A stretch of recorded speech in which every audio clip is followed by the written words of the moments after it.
Hello students, welcome to Pradis Institute of Education. I am your Roshali ma'am and I am here to teach you chemistry for your 10th board examination. We are here in the example series of Pradis Education और हम यहाँ पे अपने 10th board exam के science paper की chemistry की तैयारी करेंगे। आपको पता होगा कि आपका जो साइंस सब्जेक्ट है 10th क्लास का, उसकी स्टार्ट ही केमिस्ट्री से होती है। 1st to 5 chapters all are from chemistry, right. तो हम बहुत अच्छे से केमिस्ट्री की तैयारी करेंगे ताकि हमारा कोई भी टॉपिक छूटे ना, कोई भी ऐसा क्वेश्चन ना हो जो हमसे ना बने। हम बहुत अच्छे से ऐसी स्ट्रैटेजी उठाने वाले हैं जिससे हमारे एक भी क्वेश्चंस मिस ना हो। तो हम क्या करेंगे, हम सबसे पहले चैप्टर की समरी देखेंगे। समरी के बाद we'll move to the previous year questions, last 10 years के प्रीवियस ईयर क्वेश्चंस हम सॉल्व करेंगे ताकि हमसे एक भी क्वेश्चंस ऐसा ना हो एग्जाम का जो ना बने। सारे क्वेश्चंस हमसे बहुत इजीली बन जाएंगे। बहुत सारी प्रैक्टिस करने वाले हैं हम। केमिस्ट्री बिल्कुल भी बोरिंग नहीं लगेगी, बिल्कुल भी टफ नहीं लगेगी, ये मेरी गारंटी है। चलिए, तो अब सबको पता है कि प्राडिस एजुकेशन का जो हमारा ऐप है वो आप प्ले स्टोर से डाउनलोड कर सकते हैं और आईफोन यूजर्स iOS से भी डाउनलोड कर सकते हैं। और we are giving the minimum price of सिर्फ 9999 में आपको पूरा कोर्स मिलता है just by using the coupon code pradis_10। तो आप अगर जूनियर क्लासेस के हैं तो भी 9999 में, और for 11th and 12th also just in the minimum price of 9999 आपको कोर्स मिल सकता है। ठीक है, तो if you want to take the course, this is our contact information, you can contact us any time. Okay, चलिए now अब जैसे ही आप एप्लीकेशन डाउनलोड करते हैं प्राडिस का, आपको क्या क्या ऑफर्स मिलते हैं।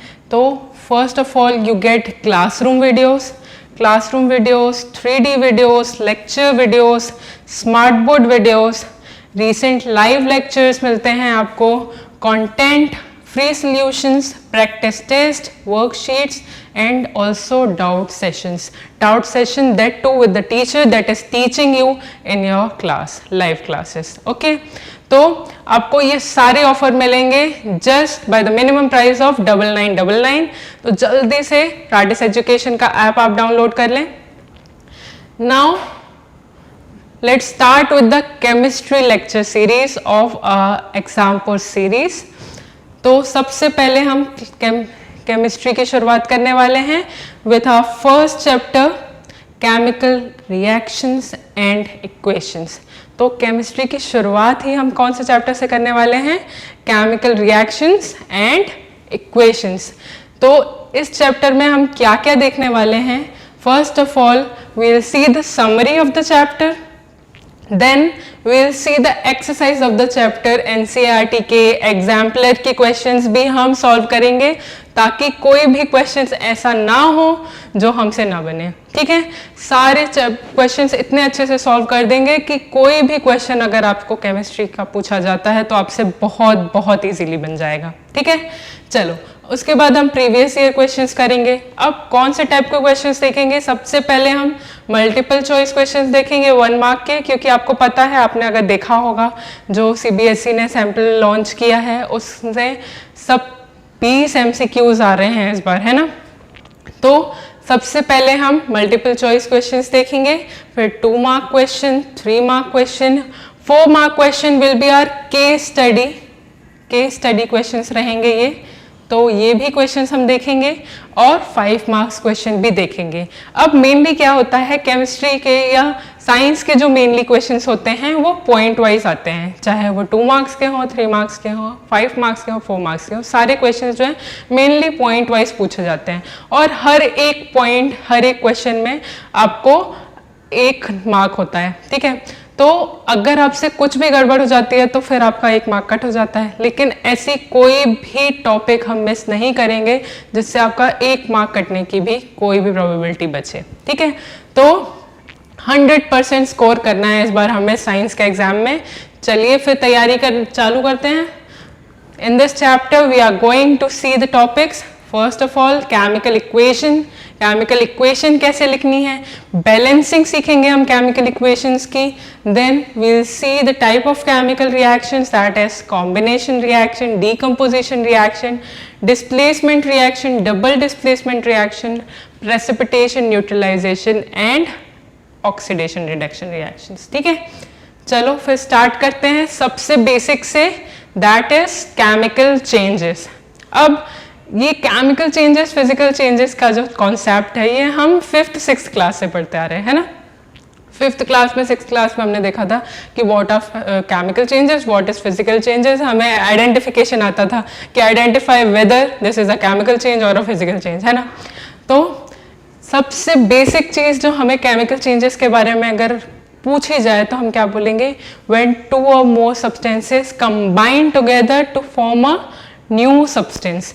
एंड दिस न्यू सब्सटेंस का जो फॉर्मेशन होता है उससे आप वापस से इनिशियल जो रिएक्टेंट्स है वो नहीं बना सकते हो. तो this change is irreversible change. दो chemical changes when a substance combined with another to form a new substance. Also a chemical reaction or chemical change is irreversible. chemical change जो है that is irreversible. तो example हमें पता है rusting of iron, और आगे तो हम रस्टिंग का केमिकल इक्वेशन, केमिकल रिएक्शन क्या होती है वो भी देखने वाले हैं. तो चलो फिर स्टार्ट करते हैं with our chemical reactions. Chemical reactions क्या होती हैं? तो chemical reaction is the process in which 2 or more substances react with each other to form a new substance. तो जो 2 or more substances कंबाइन कर रहे हैं, आपस में रिएक्ट कर रहे हैं एक नया सब्सटेंस बनाने की, तो वो नए सब्सटेंस में प्रॉपर्टीज बिल्कुल अलग होंगी. तो the new substance formed will have a different property. ठीक है, तो जो रिएक्टेंट्स की प्रॉपर्टी होगी उससे बिल्कुल अलग प्रॉपर्टी होगी. किसकी? प्रोडक्ट की, जो न्यू सब्सटेंस हम बना रहे हैं. अब this can't be reversed by physical processes. ये जो केमिकल रिएक्शन अगर हो गई है तो it can't be reversed with physical processes. Also अब हम इसे रिप्रेजेंट कैसे करते हैं? तो हम कह सकते हैं कि say we have two reactants, two substances A and B, they are combining together, they are undergoing a chemical change, they are reacting with each other to give C and D. So a chemical reaction in which reactants A and B undergo transformation to give products C and D. जैसे example ले लेते हैं, H2 plus O2, hydrogen और oxygen, they combine with each other to give H2O, that is water. अब जो H2 में property होती है, हाइड्रोजन गैस में जो प्रॉपर्टी होती है, ऑक्सीजन में जो प्रॉपर्टी होती है, क्या वाटर में भी वही प्रॉपर्टीज होती हैं? नहीं, वाटर की properties are completely different from the properties of this gases, है ना. तो जो न्यू सब्सटेंस बनेगा, जो प्रोडक्ट बनेगा, उसकी प्रॉपर्टीज रिएक्टेंट से बिल्कुल अलग होगी, है ना. चलो अब केमिकल रिएक्शन हो रही है, ये हम आइडेंटिफाई कैसे करेंगे? केमिकल रिएक्शन में ऐसा क्या होता है, ऐसे क्या चेंजेस होते हैं जिससे हम बता सकते हैं कि हाँ यहाँ केमिकल रिएक्शन हो रही है? तो first is if there is evolution of gas. अगर there is a evolution of gas, you can say कि कोई केमिकल रिएक्शन हो रही है यहाँ, है ना. Also if there is a change in temperature, अगर टेम्परेचर में चेंज आ रहा है तो there is some energy exchange. अब एनर्जी एक्सचेंज हो रहा है मतलब there must be some chemical reaction going on. Formation of a precipitate, change in colour and change of state, इन सब से हमें पता चलता है कि यहाँ पे कोई केमिकल रिएक्शन हो रही है ना. अब केमिकल रिएक्शन को लिखेंगे कैसे हम? केमिकल रिएक्शन हमें पता है कि यहाँ पे केमिकल रिएक्शन हुई. अब how will we represent the chemical reaction? So let's take an example. When a magnesium ribbon is burnt in air in presence of oxygen, it gives magnesium oxide. मतलब magnesium जब oxygen की presence में burn होता है तो it produces a compound named magnesium oxide. अब हमें पता है कि magnesium is reacting with oxygen to give magnesium oxide, तो हम क्या करेंगे, इसे लिखेंगे, will try to represent it.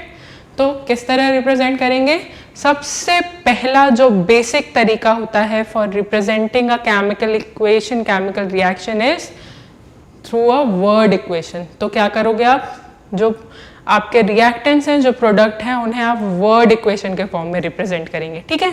तो सबसे पहले हम क्या लिखेंगे, magnesium plus oxygen they are giving magnesium oxide. तो मतलब मैग्नीशियम और ऑक्सीजन हमारे रिएक्टेंट्स हुए and they are forming a product naming magnesium oxide, ठीक है। चलो फिर ये देखते हैं कि किसी भी रिएक्शन को रिप्रेजेंट कैसे किया जाता है, ठीक है। रिप्रेजेंट करने के लिए जो रिएक्टेंट पार्ट होता है हमारा, जैसे ए और बी मेरे रिएक्टेंट्स हैं, ठीक है। ए और बी रिएक्टेंट्स जो हैं they will be represented always on the left hand side. जब भी हम केमिकल इक्वेशन लिखेंगे तो जो रिएक्टेंट्स हैं they are always represented on the left hand side and the products are represented on the right hand side. So let's say कि मेरे दो reactants हैं A and B and they are forming a product C and D, ठीक है। अब मेरे पास दो reactants हैं and they are forming two products, तो क्या करेंगे हम, we'll give a addition sign in between them, ठीक है, प्लस साइन देंगे। क्यों, क्योंकि दोनों रिएक्ट कर रहे हैं, they are combining with each other, तो प्लस साइन से इंडिकेट किया जाएगा। तो जब भी आपके पास एक से ज़्यादा रिएक्टेंट या एक से ज़्यादा प्रोडक्ट हो तो उनके बीच में हमेशा पॉजिटिव साइन या प्लस साइन लगाएंगे आप, ठीक है। प्लस साइन मतलब एडिशन इंडिकेट कर रहा है कि ए और बी जो हैं they are combining with each other to give C and D. चलो अब बैलेंस कैसे करेंगे हम केमिकल इक्वेशन को, तो केमिकल इक्वेशन बैलेंस करने के लिए सबसे पहले, अब यहाँ से हमारा बैलेंसिंग चालू हो रहा है, तो सबसे पहले बैलेंसिंग का हमारा एक स्टेप होता है दैट इज वर्ड इक्वेशन। कभी भी आपको कोई केमिकल रिएक्शन पता है तो सबसे पहला काम हमें क्या करना है, उसका वर्ड इक्वेशन लिखना है, क्योंकि जब तक आप वर्ड इक्वेशन नहीं लिख पाओगे तब तक आप सिंबल इक्वेशन नहीं लिख पाओगे और फिर बैलेंस तो बहुत दूर की बात हो जाएगी। तो सबसे बेसिक काम होता है हमारा to write the word equation, ठीक है। वर्ड इक्वेशन कैसे लिखेंगे हम, से एग्जाम्पल मेरे पास एक रिएक्शन है जिसमें zinc is combining with an acid sulphuric acid to give zinc sulphate and hydrogen. अब ये रिएक्शन बहुत इंपॉर्टेंट है क्योंकि नेक्स्ट जो हमारा चैप्टर है उसमें ये बहुत काम होने वाली है। तो zinc is a metal, it is combining with an acid sulfuric acid and it is giving us a salt zinc sulfate और हाइड्रोजन गैस का एवोल्यूशन होता है। तो सबसे पहला हम क्या काम करेंगे, we'll write it in the form of word equation। अब वर्ड इक्वेशन लिखने के बाद we'll check the conservation of mass। अब ये conservation of mass क्या होता है, तो there is a law of conservation of mass, हमने बहुत बार पढ़ लिया है ना।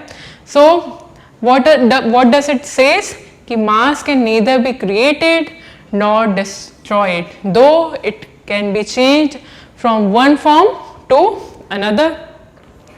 तो मास ना ही क्रिएट हो सकता है ना ही डिस्ट्रॉय हो सकता है, मतलब रिएक्टेंट का मेरा जितना मास था प्रोडक्ट भी उसी मास का बनेगा।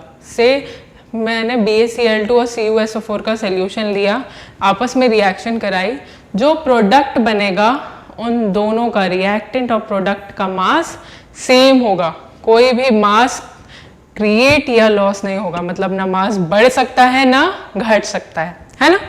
तो अब अगर कोई अनबैलेंस्ड केमिकल रिएक्शन है, कोई अनबैलेंस्ड केमिकल इक्वेशन लिखी हुई है, तो obviously we have to balance it, but unbalanced chemical equation को हम कहते हैं skeletal chemical equation.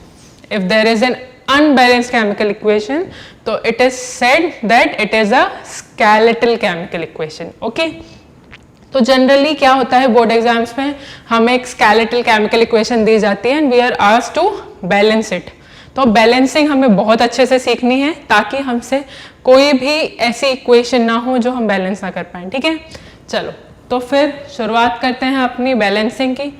In a balanced chemical reaction the number of atoms of each element remains the same before and after a chemical reaction. मतलब जितने number of atoms reactant में थे उतने ही नंबर ऑफ एटम्स प्रोडक्ट में होंगे हर एक element की। से एग्जांपल ले लेती हूँ कि if I am taking a reaction of H2 and O2, तो H2 और O2 आपस में रिएक्ट करके 2H2O बनाते हैं।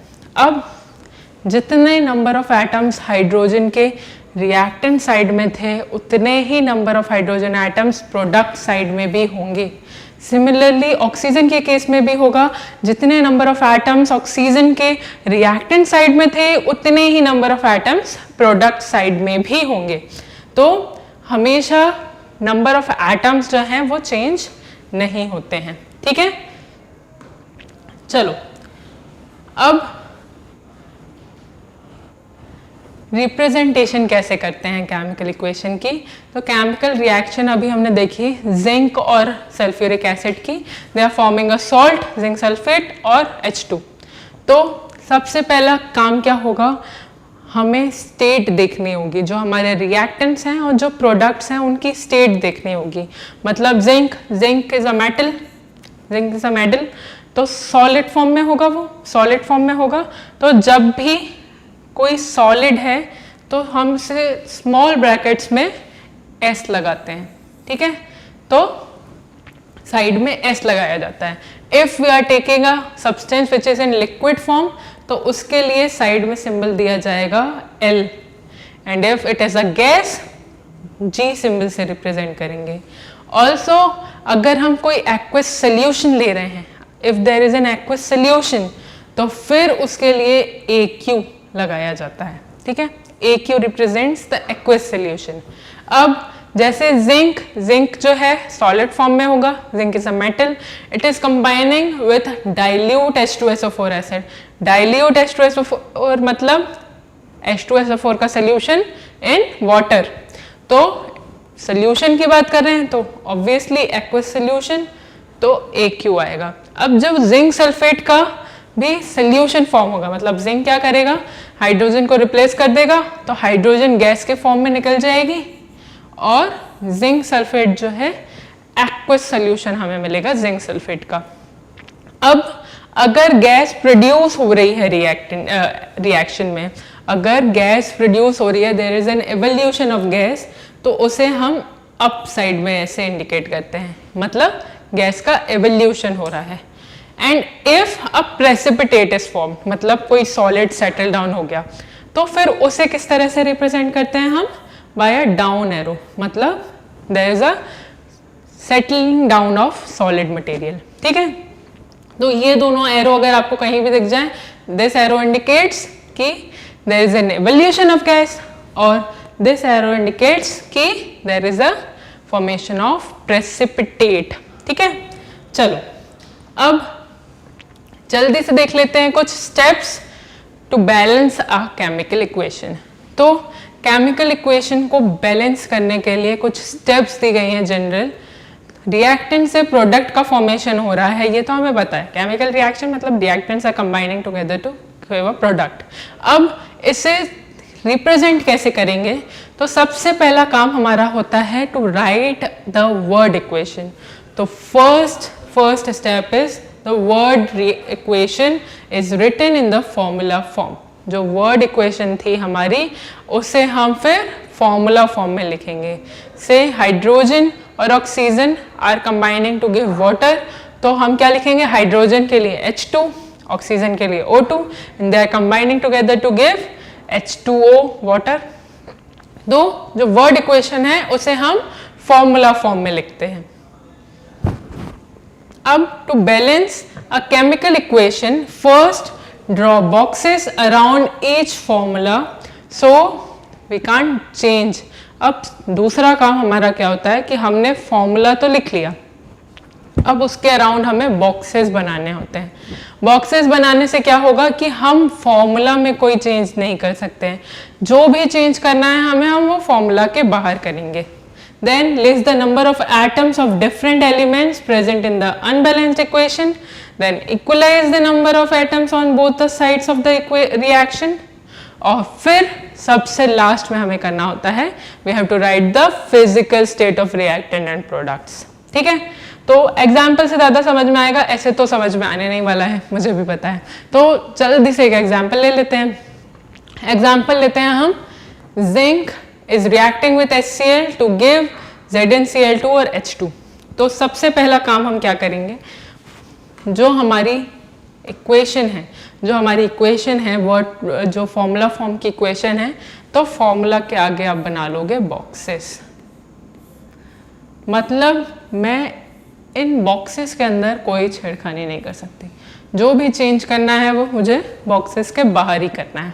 फिर सेकेंड काम क्या होगा हमारा, जितने भी नंबर ऑफ एटम्स हैं रिएक्टेंट के और प्रोडक्ट के, उन्हें लिस्ट करना है. ठीक है, तो से फर्स्ट इज जिंक. तो जिंक नोट करोगे आप, जिंक में रिएक्टेंट में कितने एटम्स थे और प्रोडक्ट में. तो रिएक्टेंट में जिंक के पास कितने एटम्स थे, रिएक्टेंट में जिंक के पास एटम्स थे, जिंक था, हाइड्रोजन है और क्लोरीन है. तीनों लिख लिए हमने. अब जल्दी से हम देखेंगे कि इनमें रिएक्टेंट में कितने एटम्स थे और प्रोडक्ट में कितने एटम्स थे. तो जिंक में रिएक्टेंट में एक है, प्रोडक्ट में भी एक ही है. जिंक में देखो रिएक्टेंट में एक एटम है, तो प्रोडक्ट में भी एक ही एटम है. अब विल सी हाइड्रोजन. हाइड्रोजन में रिएक्टेंट में एक एटम है और प्रोडक्ट में दो. रिएक्टेंट में एक एटम है और प्रोडक्ट में दो. Same with chlorine. रिएक्टेंट में एक एटम है क्लोरीन का, प्रोडक्ट में दो, है ना. तो यहाँ पे भी वही करेंगे हम, रिएक्टेंट में एक एटम, प्रोडक्ट में दो. अब सोचने वाली बात है कि रिएक्टेंट में, और हमने बोला था कि there will be no production of mass, मतलब कोई भी मास प्रोड्यूस नहीं होगा, there will be no production of mass. तो फिर एक से दो कैसे हो गए, तो दिस इंडिकेट्स कि हमारी इक्वेशन अभी बैलेंस नहीं है. Law of conservation of mass तो फॉलो होगा ही, है ना. तो हमें क्या करना है, अब जो हमारी रिएक्शन है उसे बैलेंस करना है. तो क्या करेंगे, सबसे पहला काम हम करेंगे जिंक और HCl ZnCl2 H2, इनको जो हमने क्लोज ब्रैकेट्स में रखा था, अब उनके आगे हम नंबर्स लगाएंगे. अगर यहाँ पे हाइड्रोजन का एक एटम था और इट इज फॉर्मिंग 2 एटम्स, तो जल्दी से क्या करेंगे, रिएक्टेंट साइड में भी यहाँ पे हम 2 लगा देंगे. ठीक है, तो अब देखो, अब फिर से देखो, जिंक का तो एक एटम पहले था, एक बाद में. हाइड्रोजन के अब कितने एटम्स हो गए, 2. और प्रोडक्ट साइड में भी हाइड्रोजन के कितने एटम्स हैं, 2. क्लोरीन का भी सेम केस है. अब रिएक्टेंट साइड में भी क्लोरीन के पास 2 एटम्स हैं और प्रोडक्ट साइड में भी. तो नाउ वी कैन से कि our reaction is balanced reaction लिखेंगे. तो अब हमें करना क्या होता है, सबसे पहला जब हमें कोई भी केमिकल इक्वेशन को बैलेंस करना है तो we apply the hit and trial method. ठीक है, अब ये हिट एंड ट्रायल मेथड क्या होता है कि मुझे पता है कि रिएक्टेंट साइड में 2 हैं और प्रोडक्ट साइड में, मतलब रिएक्टेंट में 1 है, प्रोडक्ट में 2 हैं. तो मैं क्या करूँगी, मैं रिएक्टेंट में 2 लगा के देखूंगी कि क्या अब बैलेंस हो रहा है. अब अगर अभी भी बैलेंस नहीं हो रहा है तो then I will add something else. फिर मैं कोई और नंबर लगा के देखूंगी कि क्या अब बैलेंस हो रहा है. तो अगर आपको बैलेंसिंग करनी है ना, तो गलतियां कर करके ही हम सीखते हैं, है ना. तो हम क्या करेंगे, will use the hit and trial method कि 1 लगा के देखा बैलेंस हुई, 2 लगा के देखा बैलेंस हुई. जिंक के आगे भी हमने लगा के देख लिया कि क्या बैलेंस हो रही है, नहीं. तो ऐसे हिट एंड ट्रायल मेथड से ही हम इक्वेशंस को बैलेंस करते हैं. ठीक है, चलो अब ये तो हमें समझ में आ गया कि बैलेंसिंग कैसे करनी है हमें. और हमें अब कोई भी एग्जाम्पल दे दिया जाए तो we can easily balance a chemical equation. और टेंशन मत लो क्योंकि हम क्वेश्चंस में भी सॉल्व करने वाले हैं. तो आप अभी बोलोगे कि मैम आपने ज़्यादा एग्जाम्पल्स नहीं लिए, तो ऐसा बिल्कुल नहीं है. हम और एग्जाम्पल्स लेने वाले हैं। जैसे ही हम क्वेश्चन पार्ट्स में पहुंचेंगे तो हम सारे PYQ सॉल्व करने वाले हैं। लास्ट 10 इयर्स के PYQ सॉल्व करेंगे। जितनी भी केमिकल इक्वेशंस बैलेंस करने के लिए आती हैं वो हम सारी इक्वेशंस बैलेंस करेंगे ताकि हमसे कोई भी क्वेश्चंस छूटे ना। ठीक है, तो अब हमारा नेक्स्ट टॉपिक है टाइप ऑफ केमिकल रिएक्शंस। अभी हमने देखा कि केमिकल रिएक्शंस क्या होती हैं, केमिकल इक्वेशन कैसे लिखते हैं, रिप्रेजेंट कैसे करते हैं केमिकल रिएक्शन को। अब हम देखने वाले हैं कि how many types of chemical reactions are there और उनकी प्रॉपर्टीज क्या क्या होती हैं। तो chemical reactions involve the breaking and making of bonds between atoms to produce new substances. Chemical reaction क्या होती है? It involves breaking and making of bonds between atoms to produce new substances. चलो तो फिर देखते हैं types of chemical reactions. First of all सबसे जो मेन इंपॉर्टेंट 4 टाइप्स हैं हमारे, they are combination reaction, decomposition reaction, displacement reaction and double displacement reaction. ठीक है, तो ये मेजर 4 टाइप्स हैं। उसके बाद हमारे कोर्स में और भी रिएक्शंस हैं, that are precipitation reaction, neutralization reaction, oxidation reduction reaction. Mainly जो है ये 4 टाइप्स पढ़ने वाले हैं और कोई भी टाइप हम मिस नहीं करेंगे, तो बाकी भी सारी रिएक्शंस हम देखेंगे। चलो तो first we'll start with the combination reactions. अब कॉम्बिनेशन रिएक्शन क्या होती है? A reaction in which a single product is formed from 2 or more reactants. मतलब 2 या 2 से ज्यादा रिएक्टेंट्स आपस में कंबाइन करते हैं and they are forming a single product. मतलब मैंने कह दिया कि A और B मेरे 2 रिएक्टेंट्स थे, they are combining together to give AB। मतलब 2 रिएक्टेंट्स आपस में कंबाइन हुए और प्रोडक्ट हमारे पास एक ही बना। ठीक है, अभी इसके एग्जाम्पल्स तो हमने बहुत सारे देख ही लिए हैं। Hydrogen and oxygen combine together to give H2O। उसके अलावा ये एग्जाम्पल भी है हमारे पास, magnesium plus nitrogen gives magnesium nitride. ठीक है, तो 2 या 2 से ज्यादा रिएक्टेंट्स जब कंबाइन करके कोई सिंगल प्रोडक्ट का फॉर्मेशन करते हैं तब ऐसी रिएक्शंस को हम कॉम्बिनेशन रिएक्शन कहते हैं। मतलब there is a combination of reactants and there is a production of a single product. ठीक है, तो combination reaction is a first basic type. अब इसके कुछ एग्जाम्पल्स देख लेते हैं। For example carbon burns in air to form carbon dioxide. मतलब कार्बन जो है it burns in air in the presence of oxygen to give CO2। तो कार्बन जो है it gives carbon dioxide. Burning of natural gas, natural gas क्या होती है हमारी? मीथेन। मीथेन जो होती है ना CH4, it is called natural gas. तो कोई भी जो कंबशन रिएक्शन होती है हमारी, जो बर्निंग वाली रिएक्शन होती हैं, अब बर्निंग किसके प्रेजेंस में पॉसिबल है? Only in the presence of oxygen. आपको कोई भी चीज जलानी हो तो first thing you require is oxygen gas. Oxygen के एब्सेंस में कोई भी चीज जला नहीं सकते आप, है ना। तो बर्निंग ऑफ नेचुरल गैस मतलब CH4 is combining with oxygen, है ना, to give CO2 and H2O। अब इस गैस में क्या, इस रिएक्शन में क्या होता है कि जो बर्निंग ऑफ नेचुरल गैस होती है इसमें बहुत लार्ज अमाउंट में हीट रिलीज होती है। ठीक है, तो जो बर्निंग होती है नेचुरल गैस की या किसी भी ऐसी गैस की, जब किसी हम कंबशन रिएक्शन की बात कर रहे हों तो a large amount of heat is released in this process. जब भी हम कंबशन की बात करते हैं तो आपने नोटिस किया होगा कि कहीं भी आग जल रही हो तो वहाँ पे बहुत गर्मी फील होती है ना, बहुत गर्म फील होता है। तो वो किस वजह से होता है कि जब भी कोई चीज़ जलती है, when there is some combustion happening around, तो a large amount of heat is released in that process।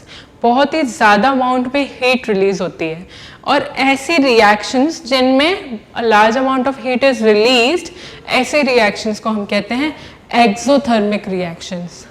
मतलब when a heat is released during the reaction, these reactions are called exothermic reactions। ठीक है, अब exothermic reaction हमने देख ली। Next type is endothermic reaction. अब दो तरह की रिएक्शन पॉसिबल हैं।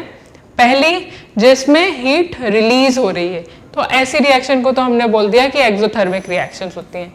ऐसी कई रिएक्शंस हैं जो हीट के प्रेजेंस में ही पॉसिबल हैं, मतलब आपने हीट प्रोवाइड की, एनर्जी प्रोवाइड की, तभी वो रिएक्शन हो सकती है, नहीं तो नहीं। अब ऐसी रिएक्शन में क्या हो रहा है, हीट रिलीज नहीं हो रही है, हीट एब्जॉर्ब हो रही है। तो such reactions in which heat is absorbed, ऐसी रिएक्शन को हम बोलते हैं एंडोथर्मिक रिएक्शंस। ऐसी रिएक्शंस जिनमें हीट का एब्जॉर्प्शन हो रहा हो, ऐसी रिएक्शंस को हम बोलते हैं एंडोथर्मिक रिएक्शंस। ठीक है, तो two types of reactions on the basis of amount of heat absorbed और रिलीज्ड। तो पहली है एक्सोथर्मिक रिएक्शन, एक्सोथर्मिक में heat is released, and endothermic reactions में heat is absorbed during the reaction. ठीक है, चलो, तो burning of natural gas is exothermic reaction, while nitrogen जो है, नाइट्रोजन गैस जो है वो तभी बर्न हो सकती है जब उसे हीट दी जाए। तो nitrogen burns in air to form nitric oxide, but heat is absorbed in this process. तो देखो, हमने कॉम्बिनेशन रिएक्शंस की बात कर रहे थे और हम अचानक से दूसरे टाइप में जंप कर चुके हैं, एंडोथर्मिक और एक्सोथर्मिक रिएक्शंस। तो ऐसी रिएक्शंस जिनमें हीट का एब्जॉर्प्शन हो रहा है, they are called endothermic reaction. Example क्या है हमारा, nitrogen burns in air to give nitric oxide, और ये रिएक्शन जो है ये हमेशा हीट एब्जॉर्ब करती है, इस रिएक्शन में हीट का एब्जॉर्प्शन होता है। तो दिस इज एंडोथर्मिक रिएक्शन। और burning of natural gas is an exothermic reaction. ठीक है, तो हमने कॉम्बिनेशन रिएक्शन देख लिया, हमने एक्सोथर्मिक और एंडोथर्मिक रिएक्शन देख लिया। अब next type is decomposition reaction. तो डीकम्पोजिशन रिएक्शन को आप कॉम्बिनेशन रिएक्शन का जस्ट अपोजिट बोल सकते हो। कॉम्बिनेशन रिएक्शन में क्या होता है कि दो रिएक्टेंट आपस में कंबाइन करते हैं to give a single product, और डीकम्पोजिशन रिएक्शन में जस्ट उल्टा होता है। एक reactant is splitting into two or more products. So decomposition reaction is a chemical reaction in which a single compound breaks down to simpler products. It is the opposite of combination reaction. Decomposition reaction को हम क्या बोल रहे हैं, it is just the opposite of combination reaction. मतलब इसमें एक single product is breaking down into, एक single reactant is breaking down into simpler products. ठीक है, तो for example hydrogen peroxide, hydrogen peroxide को जब हम हीट करते हैं तो it splits into water H2O and oxygen. ठीक है, तो ये किसका एग्जांपल था हमारा, डीकम्पोजिशन रिएक्शन का। अब एक और एग्जांपल देख लेते हैं डीकम्पोजिशन रिएक्शन का। तो फेरस सल्फेट के जो क्रिस्टल्स होते हैं ना, फेरस सल्फेट के क्रिस्टल्स कुछ इस तरह से दिखते हैं, ग्रीन कलर के होते हैं। ठीक है, बहुत ही प्यारे क्रिस्टल्स होते हैं फेरस सल्फेट के। तो फेरस सल्फेट के जो क्रिस्टल्स होते हैं उसका फॉर्मूला होता है FeSO4.7H2O। ठीक है, जब हम उसे हीट करते हैं, हीट करने पे पहले तो क्या करते हैं, ये जो 7H2O है इट लूजेज इट्स वाटर, है ना, मतलब जो फेरस सल्फेट में ये क्रिस्टल्स में FeSO4.7H2O है, तो ये जो 7H2O है इट इज वाटर। तो it first of all it loses its water and then क्या होता है, क्रिस्टल का कलर चेंज होगा। अब डीकम्पोज होंगे, जो FeSO4 बचेगा it will decompose into ferric oxide. मतलब FeSO4 किस में टूट रहा है, फेरिक ऑक्साइड में, और दो गैसेस रिलीज हो रही हैं, एक सल्फर डाइऑक्साइड और एक सल्फर ट्राइऑक्साइड। मतलब देखो हमारे पास जो रिएक्टेंट था वो एक सिंगल रिएक्टेंट था, ferrous sulphate, and it is breaking down into 3 products, ferric oxide, sulphur dioxide and sulphur trioxide. So this is the most important example of decomposition reaction. ठीक है, सल्फर डाइऑक्साइड और sulphur trioxide. अब आपको एक question आता है कि ये जो फेरस सल्फेट को जब हम हीट करते हैं तो एक रेडिश ब्राउन कलर का हमारे पास कंपाउंड बनता है, वो कंपाउंड का नाम क्या होता है आपको बताना होता है। तो इट इज़ फेरिक ऑक्साइड। और जो गैसेस रिलीज होती हैं सल्फर डाइऑक्साइड और सल्फर ट्राइऑक्साइड, इन गैसेस की एक पंजेंट स्मेल होती है, जो रॉटन एग्स की स्मेल होती है ना, द पंजेंट स्मेल, तो इन्हें पंजेंट स्मेलिंग गैसेस भी बोला जाता है। तो आपको आइडेंटिफाई करना होता है कि कौन सी गैसेस रिलीज हुई हैं और कौन सा प्रोडक्ट बना है, ठीक है। तो ये क्वेश्चन बहुत बहुत इंपॉर्टेंट है, ये बहुत इंपॉर्टेंट रिएक्शन है, तो इसे बहुत अच्छे से देख लें, ठीक है। चलो फिर उसके बाद डिकम्पोजिशन रिएक्शंस जो हैं ये मेनली 3 टाइप्स में डिवाइड की गई हैं, 3 कैटेगरीज हैं। First is thermal decomposition, thermolytic decomposition भी हम बोलते हैं। तो ऐसी डिकम्पोजिशन रिएक्शंस जिनमें हीट देनी पड़ती है हमें, मतलब हमने रिएक्टेंट्स को हीट प्रोवाइड की तब it break down into products. ऐसी रिएक्शन जिसमें हीट का इन्वॉल्वमेंट होता है, हीट इज एब्जॉर्ब्ड, ऐसी रिएक्शंस को हम बोलते हैं थर्मोलिटिक डिकम्पोजिशन रिएक्शन, और थर्मोलिसिस भी बोला जाता है। तो एग्जाम्पल दिया हुआ है हमें, मैग्नीशियम ऑक्साइड को जब हम हीट देते हैं तो it breaks down into mercury and oxygen gases released. Okay, तो ये था हमारा थर्मल डिकम्पोजिशन का example. Second is photolytic decomposition. Photolytic decomposition क्या होता है? Decomposition reactions which require light, ऐसे डिकम्पोजिशन रिएक्शन जिनमें लाइट की जरूरत होती है, मतलब लाइट की प्रेजेंस में there is decomposition of reactant. तो ऐसी रिएक्शंस को हम बोलते हैं फोटोलिटिक डिकम्पोजिशन रिएक्शंस, और फोटोलिसिस भी बोला जाता है। तो इस रिएक्शन के बहुत सारे एग्जाम्पल्स हैं। पहला तो ये H2O2 ही है, जो H2O2 है हाइड्रोजन पेरोक्साइड, उसे जैसे ही आप लाइट के कांटेक्ट में लाते हो तो इट कन्वर्ट्स इनटू H2O और ऑक्सीजन गैस का एवोल्यूशन होता है, ठीक है। तो this is the basic example of photolytic reactions.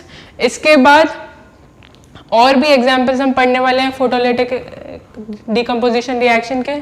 Third type is electrolytic decomposition, मतलब इलेक्ट्रिसिटी की प्रेजेंस में जब there is decomposition of reactant तो उस रिएक्शन को हम बोलते हैं इलेक्ट्रोलिटिक डिकम्पोजिशन, मतलब decomposition reaction which requires electricity, ठीक है। तो ऐसी रिएक्शंस को हम बोलते हैं इलेक्ट्रोलिटिक डिकम्पोजिशन रिएक्शन। अब इलेक्ट्रोलिटिक डिकम्पोजिशन का बहुत बेसिक एग्जाम्पल है H2O का जब डिकम्पोजिशन होता है। तो वाटर का डिकम्पोजिशन जब हम करते हैं इन प्रेजेंस ऑफ इलेक्ट्रिसिटी तो क्या बनता है? H2 + O2, ठीक है। तो दिस इज इलेक्ट्रोलिटिक डिकम्पोजिशन। अब third one is displacement reaction. Displacement reaction क्या होती है? Displacement reaction is a chemical reaction in which displacement of a metal from its solution takes place by the other metal that is more reactive than the metal being displaced। अब displacement reaction को अगर हमें समझना है तो इसका एक बहुत सिंपल एग्जाम्पल मैं देती हूँ। मान के चलो 2 बच्चे हैं, ठीक है, एक उसमें से बहुत ज़्यादा ताकतवर है और एक एकदम फिसड्डी सा, एकदम कमज़ोर था। तो अब अगर कमज़ोर वाले के पास कोई चीज़ है, वो टॉफ़ी लेके आया, तो जो ताकतवर है, जो स्ट्रॉन्ग है, it can easily take it away, है ना, वो बहुत आसानी से उसे छीन सकता है, ठीक है। तो यहाँ पे डिस्प्लेसमेंट में एक्चुअली यही होता है ना। जो लेस रिएक्टिव मेटल होता है उसके सल्यूशन में अगर मैं मोर रिएक्टिव मेटल को इंसर्ट कर देती हूँ तो जो मोर रिएक्टिव मेटल क्या करता है, वो लेस रिएक्टिव मेटल को धक्का मार के निकाल देता है, मतलब उससे डिस्प्लेस कर देता है उसके खुद के सल्यूशन से। तो इसका एग्जाम्पल अगर मैं देखूँ तो बहुत बेसिक एग्जाम्पल है copper sulphate solution. Copper sulphate solution में कॉपर जो है, copper is a less reactive metal, तो जैसे ही मैं उसमें more reactive metal iron insert करती हूँ तो आयरन क्या करता है, आयरन कॉपर को उसी के सोल्यूशन से डिस्प्लेस कर देता है और अपना सोल्यूशन बना लेता है, और कॉपर जो है वो बेचारा अलग हो जाता है। ठीक है, तो this is the most common example of displacement reaction. ठीक है, मतलब a less reactive substance is displaced by more reactive substance. चलो, अब ये है हमारी रिएक्टिविटी सीरीज। अब इसमें आप देखो, कॉपर आता है सबसे नीचे, कॉपर के नीचे iron, zinc, aluminium, magnesium, calcium. अब मैं कॉपर सल्फेट के सोल्यूशन में अगर जिंक डालती हूँ तो भी उसको रिप्लेस कर देगा, अगर मैं आयरन डालती हूँ तो भी रिप्लेस हो जाएगा कॉपर। तो copper is least reactive in this case. ठीक है, चलो अब आते हैं हम डबल डिस्प्लेसमेंट रिएक्शन में। तो डबल डिस्प्लेसमेंट रिएक्शन क्या होती है? Double displacement reaction is a chemical reaction in which there is exchange of ions between both the reactants and products। तो क्या होता है, लेट्स टेक एन एग्जाम्पल देते हैं हम। तो मैं और मेरी फ्रेंड, दो लोग हैं, ठीक है, हम दोनों लंच लेके आए हैं। अब मेरी मम्मी ने कुछ ऐसा रखा है जो मुझे नहीं पसंद लेकिन उसे बहुत पसंद है, और उसकी मम्मी ने कुछ ऐसा रखा है जो उससे नहीं पसंद बट मुझे बहुत पसंद है।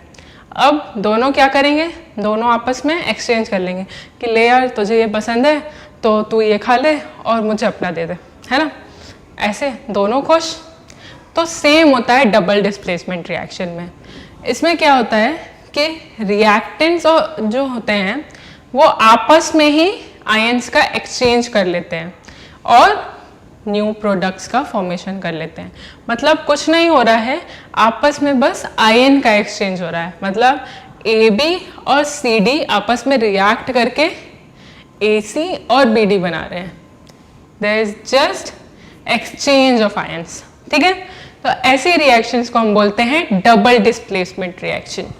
सच reactions are called double displacement reactions. Okay, अब हमारा नेक्स्ट टाइप है रेडॉक्स रिएक्शन। अब रेडॉक्स रिएक्शन ऐसे तो सुनने में बहुत डर लगता है हमें, but it is the easiest reaction. ठीक है, रेडॉक्स रिएक्शन, रेडॉक्स जो वर्ड है ये दो वर्ड से मिलकर बना है। Redox is made up of two words, reduction और ऑक्सीडेशन।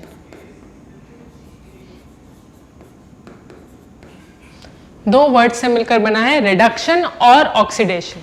अगर आपको रिडक्शन और ऑक्सीडेशन क्या होता है ये समझ में आ गया तो आपको रेडॉक्स रिएक्शंस बहुत इजी लगेंगी। तो रिडक्शन और ऑक्सीडेशन क्या होता है ये चलो देखते हैं।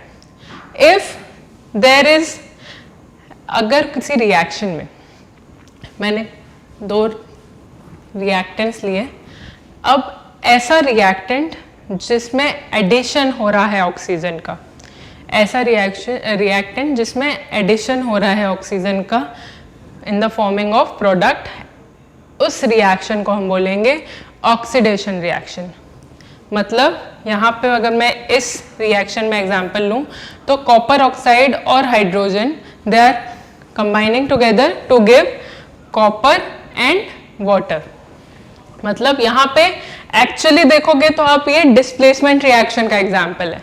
कॉपर ऑक्साइड और हाइड्रोजन रिएक्ट कर रहे हैं, कॉपर अलग हो गया, हाइड्रोजन ने धक्का मार के निकाल दिया और वाटर बना लिया, है ना, यही हुआ। क्योंकि कॉपर, हाइड्रोजन जो है वो भी कॉपर से ज़्यादा रिएक्टिव होता है।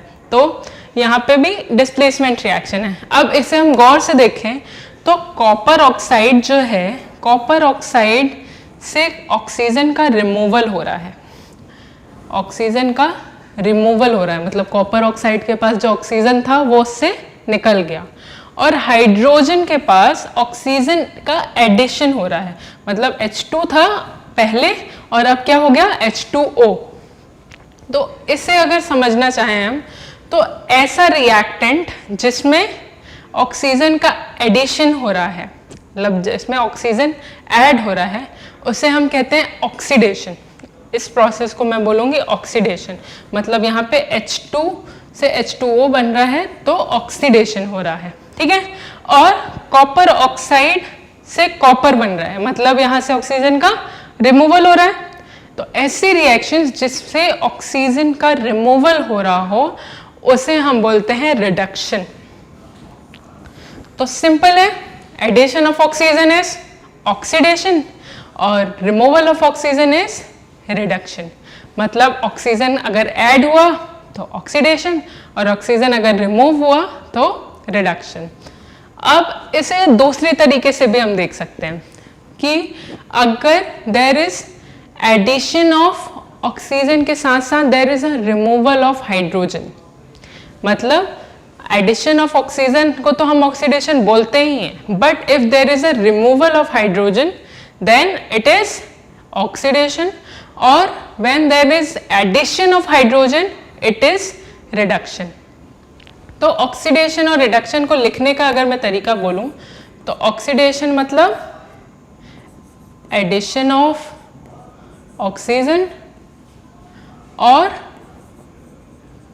रिमूवल ऑफ हाइड्रोजन, और रिडक्शन अगर मैं बोलूं तो reduction is removal of oxygen और एडिशन ऑफ हाइड्रोजन, ठीक है। ये जस्ट सिंपल बेसिक डेफिनेशन है ऑक्सीडेशन और रिडक्शन की। चलो, तो ऑक्सीडेशन मतलब when a substance loses electrons और गेन्स ऑक्सीजन और लूजेस हाइड्रोजन। तो हमें क्या देखना है कि when a substance gains oxygen और लूजेस हाइड्रोजन, मतलब एडिशन हुआ ऑक्सीजन का और रिमूवल हुआ हाइड्रोजन का। तो ऐसी रिएक्शन को हम बोलते हैं ऑक्सीडेशन रिएक्शन। रिडक्शन में क्या होता है, substance loses oxygen and gains hydrogen. ऐसे सब्सटेंस जो लूज करते हैं ऑक्सीजन को और हाइड्रोजन गेन करते हैं, ठीक है। तो इसमें ऑक्सीडेशन में क्या होता है, सब्सटेंस क्या करते हैं, they gain oxygen and lose hydrogen, और रिडक्शन में क्या होता है, substance gain hydrogen and lose oxygen, ठीक है। अब ऑक्सीडाइजिंग एजेंट और रिड्यूसिंग एजेंट दो ऐसे टर्म हैं जो हमें बार बार सुनने में मिलेंगे। तो ऑक्सीडाइजिंग एजेंट क्या होता है और रिड्यूसिंग एजेंट क्या होता है। अब एजेंट की अगर मैं बात करूं तो आपको अगर कोई टिकट करानी है, ठीक है, आपको अगर टिकट करानी है तो आप क्या करते हो, आप किसी एजेंट से कांटेक्ट करते हो कि भाई मुझे यहाँ से यहाँ जाना है और मेरी आप टिकट बुक कर दो, ऐसा ही होता है ना। तो एजेंट का रोल क्या होता है, आपकी हेल्प करना, है ना। तो उसी तरह यहाँ पे ऑक्सीडाइजिंग एजेंट और रिड्यूसिंग एजेंट से मतलब ऑक्सीडाइजिंग एजेंट वो एजेंट जो आपकी ऑक्सीडेशन में हेल्प कर रहा है। अब ऑक्सीडेशन में हेल्प कैसे कर सकता है, अगर वो खुद रिड्यूस हो जाए तो वो आपको ऑक्सीडाइज कर सकता है ना। तो a substance that oxidizes another substance and self gets reduce, मतलब ऐसा सब्सटेंस जो दूसरे सब्सटेंस को ऑक्सीडाइज करता है और खुद रिड्यूस हो जाता है। तो ऐसे सब्सटेंस को हम बोलते हैं ऑक्सीडाइजिंग एजेंट। अब रिड्यूसिंग एजेंट क्या होता है, ऐसा सब्सटेंस जो खुद तो बेचारा ऑक्सीडाइज हो रहा है और सामने वाले को रिड्यूस कर रहा है। मतलब रिड्यूसिंग एजेंट ऐसा जो सामने वाले को रिड्यूस कर रहा है और खुद ऑक्सीडाइज हो रहा है। तो दो चीज, चार नए टर्म पढ़े हमने, मेनली चार नए टर्म पढ़े, ऑक्सीडेशन, रिडक्शन, ऑक्सीडाइजिंग एजेंट और रिड्यूसिंग एजेंट, ठीक है। अब कुछ एग्जांपल्स ले लेते हैं, जैसे आयरन और copper sulphate gives iron sulphate and copper, ठीक है। तो यहाँ पे आयरन क्या कर रहा है, आयरन अभी तक फ्री था, अब इसके पास ऑक्सीजन गेन हुआ। तो यहाँ पे आप देखोगे तो आयरन में एडिशन ऑफ ऑक्सीजन हुआ है, तो मतलब आयरन का ऑक्सीडेशन हुआ है। और कॉपर सल्फेट के पास ऑक्सीजन थे बट अब क्या बना है, कॉपर, तो मतलब कॉपर का रिडक्शन हुआ ठीक है ना। तो ऑक्सीडेशन रिडक्शन। अब आयरन का ऑक्सीडेशन किसकी वजह से हुआ? कॉपर सल्फेट की वजह से।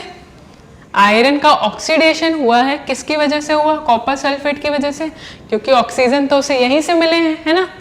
तो ये हो जाएगा मेरा ऑक्सीडाइजिंग एजेंट, क्योंकि इसकी वजह से ऑक्सीडेशन हुआ है आयरन का। और कॉपर का रिडक्शन किसकी वजह से हुआ है? आयरन की वजह से। कॉपर के पास पहले तो ऑक्सीजन था, आयरन ने ले ली ऑक्सीजन, तभी तो बेचारा कॉपर बिना ऑक्सीजन के हो गया ना। तो कॉपर का रिडक्शन किसकी वजह से हुआ है? आयरन की वजह से। तो this is my reducing agent, ठीक है। तो सब समझ में आया कि ऑक्सीडेशन क्या होता है, रिडक्शन क्या होता है, ऑक्सीडाइजिंग एजेंट क्या होता है और रिड्यूसिंग एजेंट क्या होता है, ठीक है। अब नेक्स्ट इज करोजन। अब करोजन देखते हैं हम क्या होता है। करोजन क्या होता है? Gradual deterioration of a material, usually a metal, by the action of moisture, air और chemicals in the surrounding environment. वो आपने देखा है ना कि खिड़की में बहुत बारिश के बाद जंग लग जाती है लोहे की खिड़कियों में, दरवाज़ों में। तो बस वही कॉन्सेप्ट है कि किसी भी मटेरियल का धीरे धीरे धीरे करके खराब हो जाना, सड़ जाना, किसकी प्रेजेंस में? In presence of moisture, air और केमिकल इन द सराउंडिंग। अब आसपास सराउंडिंग में क्या क्या प्रेजेंस होता है? मॉइस्चर प्रेजेंस होता है, ऑक्सीजन प्रेजेंस होती है और बहुत सारे केमिकल्स भी होते हैं एयर में, है ना, सराउंडिंग में। तो उनकी प्रेजेंस में किसी भी चीज का धीरे धीरे करके खराब होना, धीरे धीरे करके खराब होना, ठीक है, इसको हम बोलते हैं corrosion. Rusting, rusting is the common example of corrosion. Rusting term हम तब यूज करते हैं जब आयरन में करोजन होता है, तो करोजन ऑफ आयरन को हम रस्टिंग कहते हैं। अब आयरन है, आयरन क्या करता है? In presence of oxygen and moisture, in presence of oxygen and moisture, iron जो है it converts into iron oxide, ferric oxide में कन्वर्ट हो जाता है, रेडिश ब्राउन कलर का। हमने अभी इससे पहले हमने देखा था डिकम्पोजिशन में फेरिक ऑक्साइड का कलर क्या होता है? रेडिश ब्राउन कलर का। तो आपने देखा होगा आयरन नेल में बहुत टाइम के बाद अगर ऐसे छोड़ दिया जाए तो in presence of moisture and air एक रेडिश ब्राउन लेयर जम जाती है उनमें, है ना। तो this is called rusting. corrosion of iron is called rusting. अब corrosion of copper, कॉपर का corrosion कैसे होता है? सिमिलरली जो एयर में मॉइस्चर प्रेजेंट है प्लस कार्बन डाइऑक्साइड जो प्रेजेंट है एयर में, उससे कॉपर कार्बोनेट और कॉपर हाइड्रोक्साइड का फॉर्मेशन होता है और ग्रीन कलर का होता है ये, ठीक है। तो कॉपर का जो भी सब्सटेंस है उसमें ग्रीनिश लेयर चढ़ जाती है कोरोजन की वजह से। सिमिलरली सिल्वर में आपने देखा होगा कि जो आपके सिल्वर के ऑर्नामेंट्स होते हैं वो कुछ टाइम के बाद थोड़ा सा ब्लैक हो जाते हैं, है ना, एक ब्लैकिश लेयर जम जाती है। तो वो किसकी वजह से होता है? आयरन जो है वो हाइड्रोजन सल्फेट से रिएक्ट करती है, एयर में जो हाइड्रोजन सल्फेट प्रेजेंट होता है उससे रिएक्ट करके Ag2S सिल्वर सल्फेट बना लेती है और हाइड्रोजन गैस का रिलीज होता है। अब ये जो सिल्वर सल्फेट होता है ये ब्लैक कलर का होता है, इसीलिए ऑर्नामेंट्स में कुछ टाइम के बाद सिल्वर ऑर्नामेंट्स में एक ब्लैक लेयर जम जाती है ना, ब्लैक हो जाते हैं। मम्मी लोग बोलती है ना कि पायल मेरी काली हो गई है, मुझे पॉलिश करानी पड़ेगी। This is happening because of corrosion, ठीक है। तो ये एग्जाम्पल है कोरोजन का। अब नेक्स्ट इज रेंसिडिटी। रेंसिडिटी क्या होती है? रेंसिडिटी इज, आपने देखा होगा कि जो बहुत ऑयली चीज़ें हैं या जैसे चिप्स हैं हमारे पास या बहुत बटर हैं, बहुत टाइम के बाद ऐसे छोड़ दो उन्हें तो उसमें एक स्मेल हो जाती है, या चिप्स वगैरह हैं जो ऑयली सब्सटेंसेस हैं, उनको अगर आप बहुत टाइम के बाद अगर खाओ तो वो ख़राब हो जाते हैं, है ना, वो थोड़े से टेस्ट चेंज हो जाता है ना। तो it is because of rancidity. It refers to the oxidation of fats and oils in food that is kept for a long time. अब it gives a foul smell. Foul smell हो जाती है, bad taste of food हो जाता है, या फिर इस फूड को जब आप कंज्यूम करते हो तो देयर इज स्टमक इन्फेक्शन. तो रेंसिडिटी क्या होता है? It is oxidation of oils और फैट्स, जिससे जो फूड होता है वो खराब हो जाता है. इट गेट्स फाउल स्मेल और बैड टेस्ट. ठीक है. अब रेंसिडिटी को प्रिवेंट कैसे किया जा सकता है? Using a air tight container, packaging with nitrogen. Nitrogen जो है, नाइट्रोजन क्या है? ऑक्सीजन से कांटेक्ट कम कर देता है. हम क्या बोल रहे थे? ऑक्सीडेशन. ऑक्सीडेशन होता है जब फैट्स और ऑयल्स का, तब ऐसा होता है. अब अगर नाइट्रोजन में पैकेजिंग करोगे आप फूड्स की, जो हमारे चिप्स वगैरह का पैकेट होते हैं उनमें नाइट्रोजन गैस फिल कराई जाती है, जिससे क्या होता है? ऑक्सीजन की प्रेजेंस नहीं है तो ऑक्सीडेशन होने के चांसेस नहीं है ना. तो packaging with nitrogen, refrigeration and addition of antioxidants और प्रिजर्वेटिव्स. एंटीऑक्सीडेंट्स या प्रिजर्वेटिव्स का यूज करके भी हम रेंसिडिटी को रोक सकते हैं. तो बच्चों ये था हमारा पूरा चैप्टर. चैप्टर की एक शॉर्ट में समरी देख ली हमने, केमिकल इक्वेशंस और केमिकल रिएक्शंस की. अब इसके बाद नेक्स्ट क्लास से हम PYQ सॉल्व करेंगे. स्टार्टिंग करेंगे हम MCQs से, क्योंकि हमें 20 MCQs आने वाले हैं इस बार के बोर्ड एग्जाम्स में. तो MCQs बहुत अच्छे से प्रिपेयर करने हैं. Short answers questions, very short answers questions, long answers question, case study questions, सारे क्वेश्चंस हम करने वाले हैं, जिससे कोई भी चीज, कोई भी ऐसा टॉपिक हमारा छूट ना जाए, कोई भी ऐसा क्वेश्चन नहीं बचेगा जो हमने ना देखा हो. और एग्जाम्स में हमें जितने भी क्वेश्चंस पूछे जाएंगे हम सब बहुत इजीली सॉल्व कर सकते हैं. ठीक है. तो चलो फिर मिलते हैं नेक्स्ट क्लास में. अगर चैनल को सब्सक्राइब नहीं किया तो जल्दी से चैनल को सब्सक्राइब कर दो और नोटिफिकेशन का आइकन प्रेस कर देना, ताकि बेल आइकन से कोई भी न्यू वीडियो आए तो आपको तुरंत नोटिफिकेशन मिल जाए. ठीक है. Thank you so much.